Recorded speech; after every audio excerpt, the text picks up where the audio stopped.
What did you expect? 6,000 local governments never got a dime of the early relief package enacted before I came to office. So because of the pandemic, we had significant disruptions in the supply chain. Hip hop? Hip hop anonymous? 17 Nobel Prize winners in economics wrote to me saying it would ease inflationary pressures. Just a few years ago, these companies might have built these factories elsewhere. Great word. Great character of this nation. And despite hardships and exclusion and discrimination, women won the right to vote.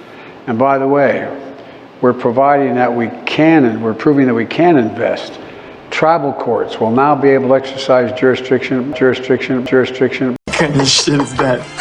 Now I'm once again using my presidential authority to activate an additional security systems. These are portable, high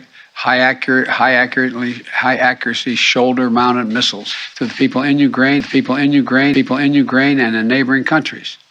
You drunk? No. But this ought to do it.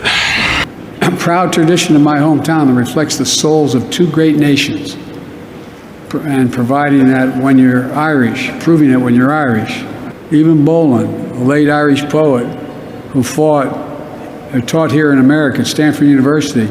Well, which is it, young feller? We also visited Trinity College, and my grandpa Finnegan was a student. He spent 165 years, like many of you, 165 years since my great-great-grandparents.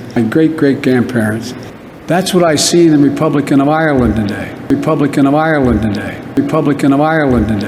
Jesus, you got a one-track mind. It's always Politics! Politics! Politics! Politics! Politics!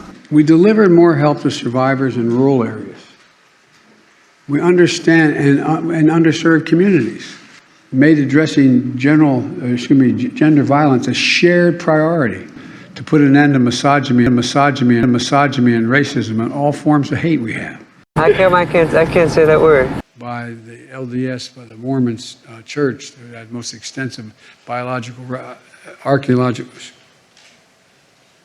most extensive records on genealogy, all the way from Scranton to the White House, to tackle the climate crisis and to boost global economic recovery. That's some Ivy League shit out there, man. We'll also hear from Dr. I'm going to mispronounce, Dr. Nelson, and to make it impossible, make the impossible possible. What you just said is one of the most insanely idiotic things I have ever heard. Everyone in this room is now dumber for having listened to it.